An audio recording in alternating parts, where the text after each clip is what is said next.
I am so glad you are finally here. Woohoo!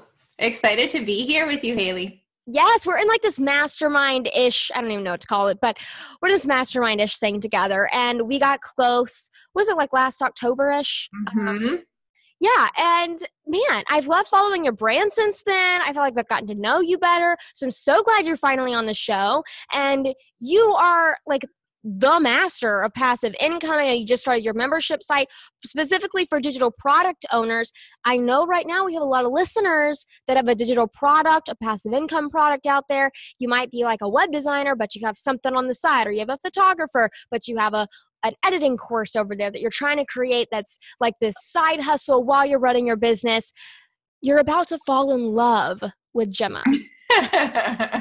Thank you for that lovely intro, Haley. I think passive income is like, sometimes it's like this unicorn thing, right? Yes. That we all kind of want to have in our lives. It sounds like that dreamy thing where you create something fun, and then you can sit on a beach and have Mai Tais and have the millions rolling into your bank account. Right. It doesn't exactly always work that way. However, there's so much opportunity with passive income, and it can really kind of blow up your business if you do it the right way.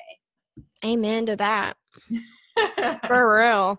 I mean, I know you guys know this story, but we went from $0 to $36,000 a month in 6 months off of a passive income product. Like passive income, what I love about it is there's really not a speed limit to it. Whereas with a service-based business, you have so much that does slow you down. Now, yes, there's still no technical speed limit to a service-based business, but it's harder to speed up to where a passive income-based business, it is much easier to go 150 miles per hour.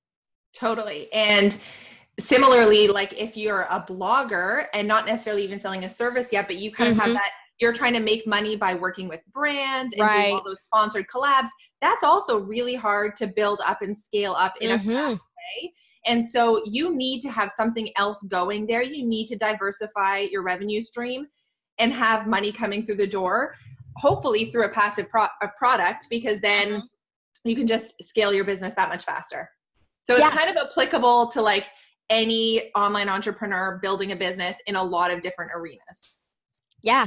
And you have a very simple, proven system, which I'm so excited to dive into. And it's 5 parts. So we're about to get really organized, guys. I know usually we're not this organized. We're about to break down this episode into 5 different parts. So let's just dive into part 1, which is create. Yeah. Okay. So let's just get right into it. So if you're ready to create that first passive product revenue stream for yourself, the first thing you need to do is you need to have that rock solid foundation. So in the create step, which is the first step of my 5-step framework, and believe me, this took some trial and error to get this 5-step framework down. I made all the mistakes and I did everything in the wrong order. So this is kind of like the tested and proven by me system. So you need to have that rock solid foundation. I think a lot of times people, they haven't really nailed down their niche well enough. Their vision isn't super clear. The branding and the messaging is not on point.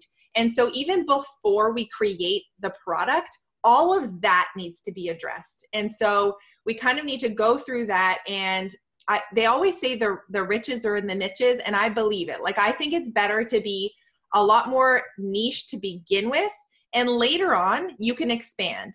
But when you're starting, stay more niche. So once you've done that, what's an example? Like what I'm thinking is like an example of niche. We have some yoga teachers up in here. Well, instead of just saying, I'm going to create a course over yoga, say, I'm going to create a course for people that have anxiety and need to reduce their anxiety through yoga, or yoga for pelvic health for postnatal. Exactly.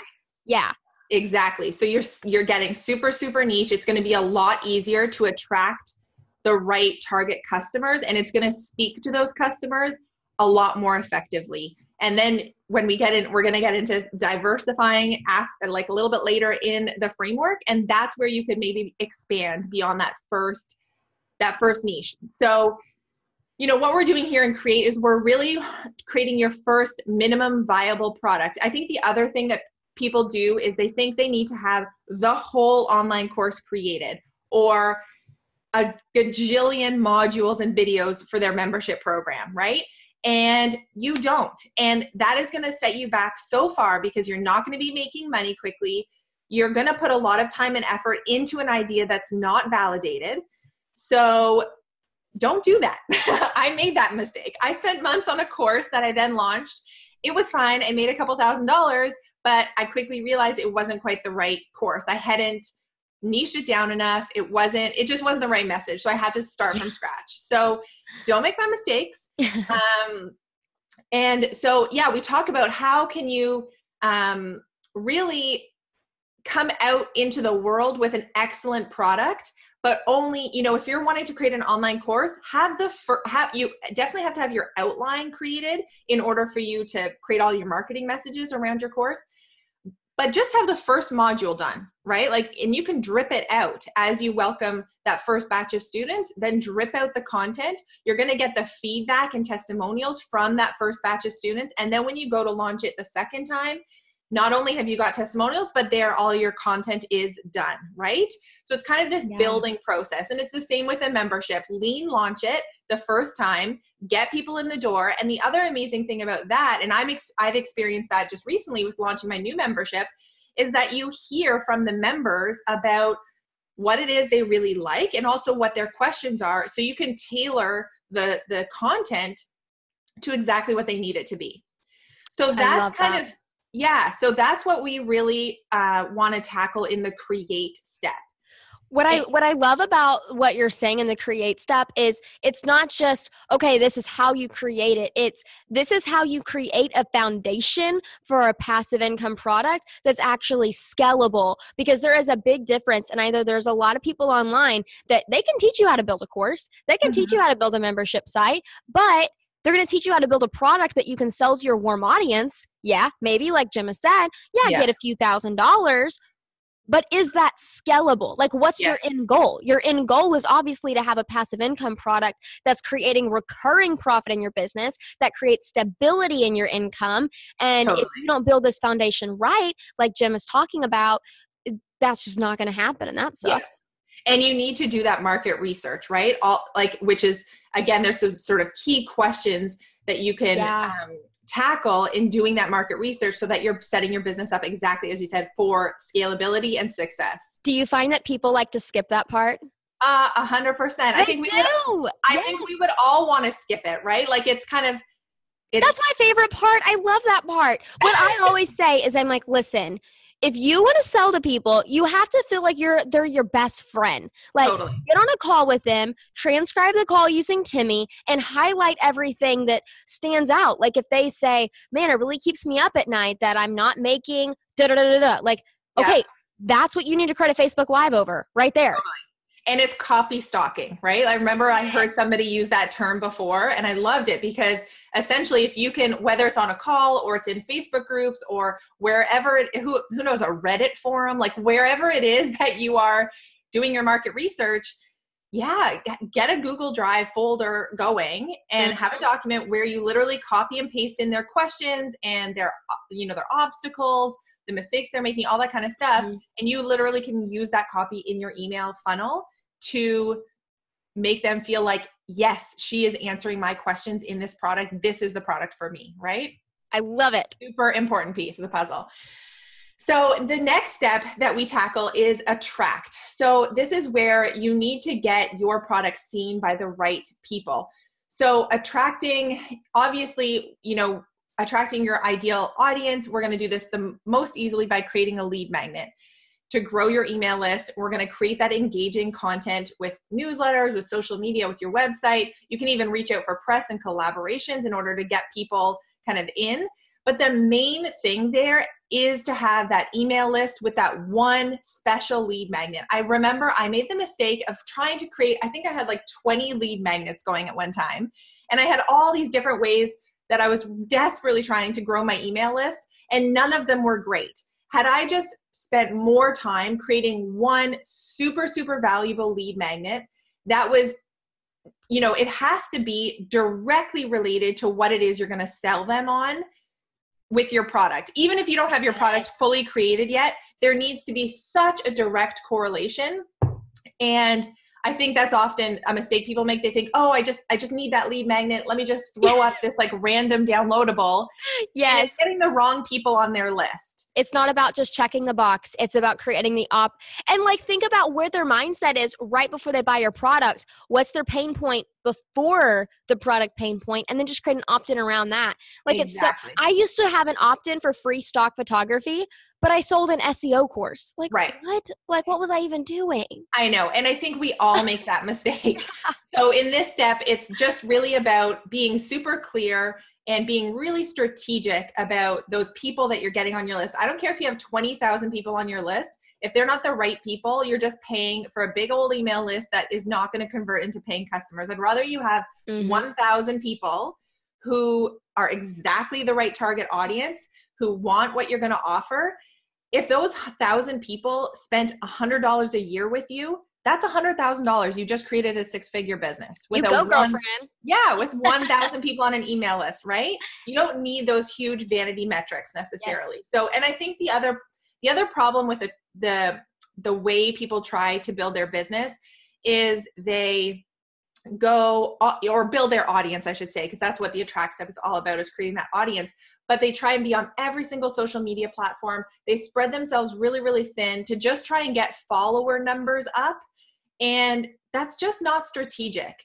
You know, I don't really care how many followers you have on Instagram if they're not converting into customers. And again, you need to get them onto your email list. You need to have that lead magnet. I started my Instagram account for this business of mine last year, and I have under 4,000 followers, but I'm making like 30 grand in revenue a month from my digital products. And probably if you were to look at my Instagram, you'd think there's no way that chick is making that kind of money through her digital products. God, yes, I'm so glad you said this. Right? But it's not about that. It's about having that perfect lead magnet that leads into a really good email funnel. And the email funnel is like the key piece of the puzzle, that you need to have a strategic funnel that is addressing their objections. You're getting into like the emotional pain points of your audience. You are spelling out your story and showing how you moved from like that starting place. You saw some success. You probably took a few hits and you were making some mistakes. And then you kind of found that key that launched you to that result that you're kind of showing your audience in the span of that email funnel. So crafting a really well written and thorough email funnel, I think, is one of the most important things we can do as business owners. And you use that as your live launch when you're getting started, but down the road, we're going to evergreen that and we're going to automate it. Yes. So this is where the passive thing comes into play.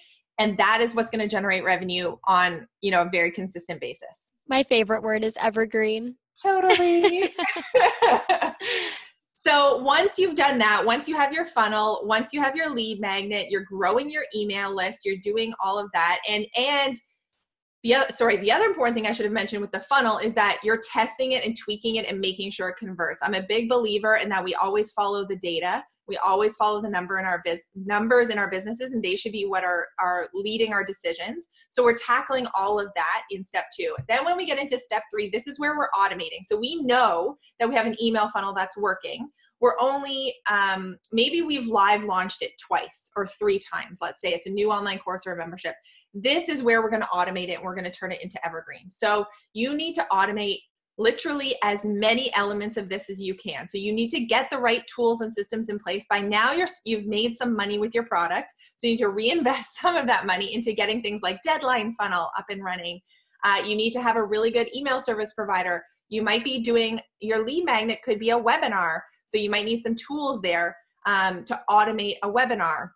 So you need to automate all of these pieces so that you're not just on kind of the live launch roller coaster all the time, right?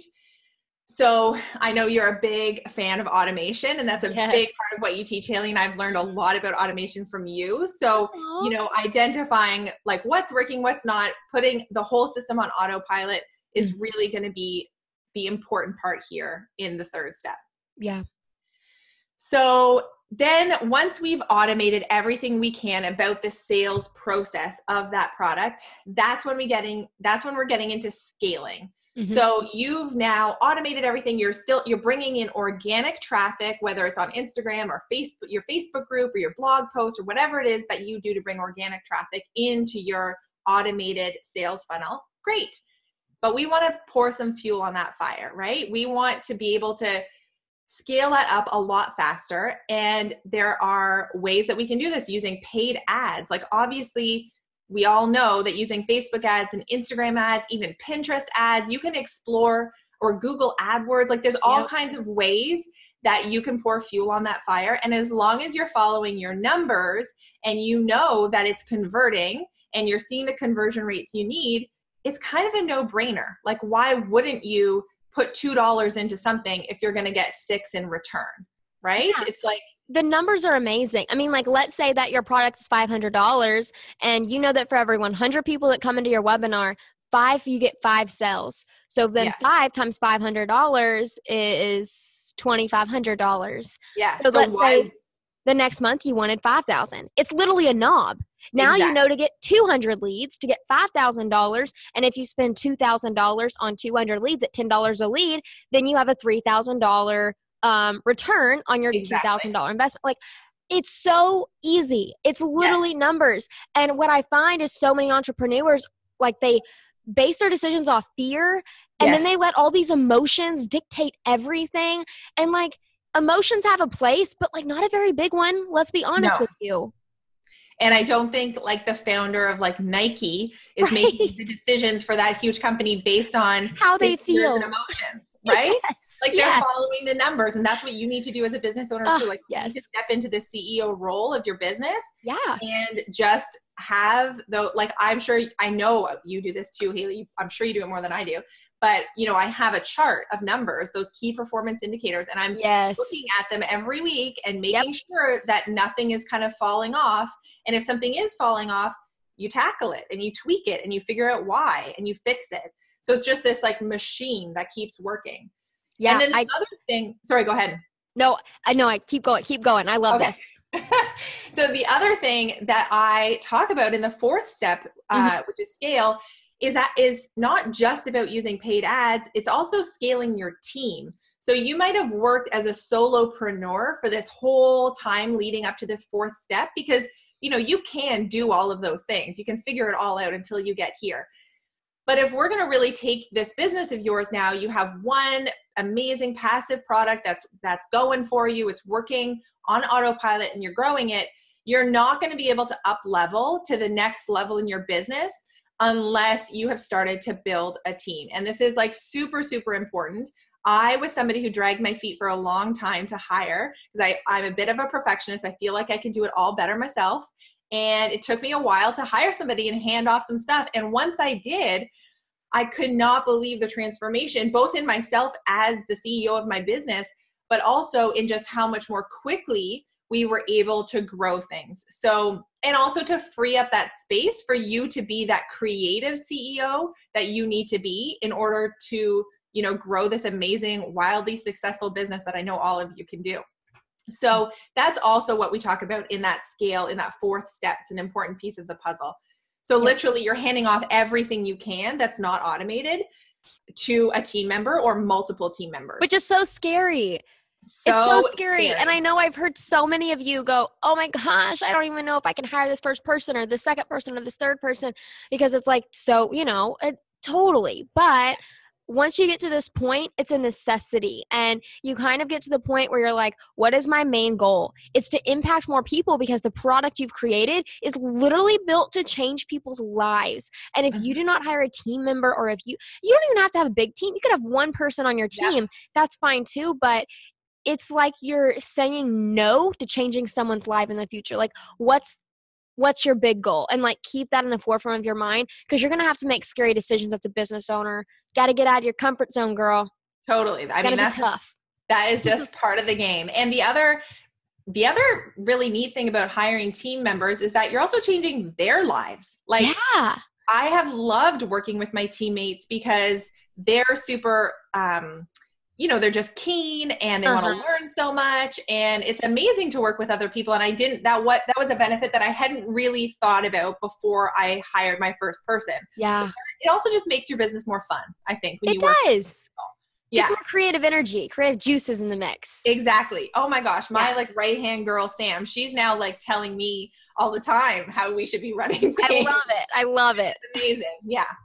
So that's the fourth step. And then the last step is diversify. So this is kind of the fifth step in the framework. And this is where, so we've got everything up and running with that first product. We have our team growing. Everything's growing. And this is where we can start to think about, I've wanted you to like focus on getting that one first product really done really kind of perfectly to start with. But now, sure, you can get shiny object syndrome a little bit. You can start to look at what are some of the other things we can do to grow our business. So whether it's a second product. So if maybe you're building out an ascension model in your business. So you started out with launching a membership product. And maybe then you need a second tiered product for those people who've been a member for 6 months, 8 months, a year in your membership, and they're now ready to go to the next level. And so whether that looks like a coaching program or maybe it's an online course, I'm not sure what it looks like for you in your business, but maybe you're building out that ascension model for yourself. If that's not quite the right fit, then maybe I think a lot of times, a lot of us entrepreneurs, we do affiliate campaigns kind of haphazardly, but you can get a lot more consistent and strategic with how you're building out your affiliate revenue. So you can use the exact same model we just talked about creating your lead magnet and an email funnel to sell an affiliate product. Your email funnel is probably not going to be quite as long as it was to sell your membership or your online course. It might be a 4-day or a 5-day email funnel. But then you can create this other email funnel that's creating you consistent income and put it through the exact same steps and get ads running to it and ensure that your key performance indicators are converting and everything's working, and scale that up too. So you could have multiple funnels running in your business for either multiple of your products or adding in affiliate products. And so that's really what the diversify step is about, is just really I'm sure you guys have all heard this. The average millionaire has 7 streams of income. Now, I don't know that you need 7. You can get to $1 million with one. With one, totally. Yeah, totally. But like, okay, so you get to $1 million with one. Why don't we get to 5 million with 2? Or right? Like, let's just dream really big. And so if you can have multiple revenue streams coming in, I think it also gives you a sense of like security as a business owner. So that's the 5th step. So this is like really taking you through pretty major milestones in your business to really grow it in a huge way. I love that. And, I challenge you listening right now, say, what step am I in? And, Yep. If you want to hear the steps again, it's create, attract, automate, scale, and diversify. So figure out what stage you're in and then how you can get to the next stage, create a game plan and break it down into projects and subtasks, and then create due dates to those subtasks. That way you have an actionable plan. Because I know sometimes we get caught up in, oh yeah, it just seems so overwhelming and it's such a big thing. But if you make it a big thing, it's going to be a big thing. Like everything that Jim is saying right now, there's obviously a really good system to follow and there's somewhat of a wrong and right way to do it. But if you never take action, it's never going to happen. So exactly. I definitely encourage you to do that. And before you go, if right now you're sitting on the edge of your seat and you're saying, oh my gosh, I'm so pumped, I want to learn more about this thing that Gemma's talking about. Well, cool. Gemma has a freebie for you. So you want to tell us about that? Yeah. So you guys can head on over to passiveproject.co. Really easy to remember. And you're going to see right there is a free 8-page roadmap that you can download for free. And it's going to walk you through these steps. So you don't even have to have written them down. I'm going to provide them for you in the roadmap with a whole bunch of more info in there. And so grab that roadmap. And then I'll also invite you, once you've grabbed the roadmap, I'll invite you to a little video sesh with me. Nice. Mm-hmm. Nice. Yeah, your class is amazing. After you get through the roadmap, definitely sign up for that too. I'm so glad we got to chat. And if you're thinking, oh my gosh, I'm so busy right now, I'm not by a computer or anything, it's okay. Just go back to profitplanner.co/podcast or go back to this, and the link is going to be in the show notes for that. Thank you so much for coming to chat with me. It's so good to talk to you. You too, Haley. I had the best time.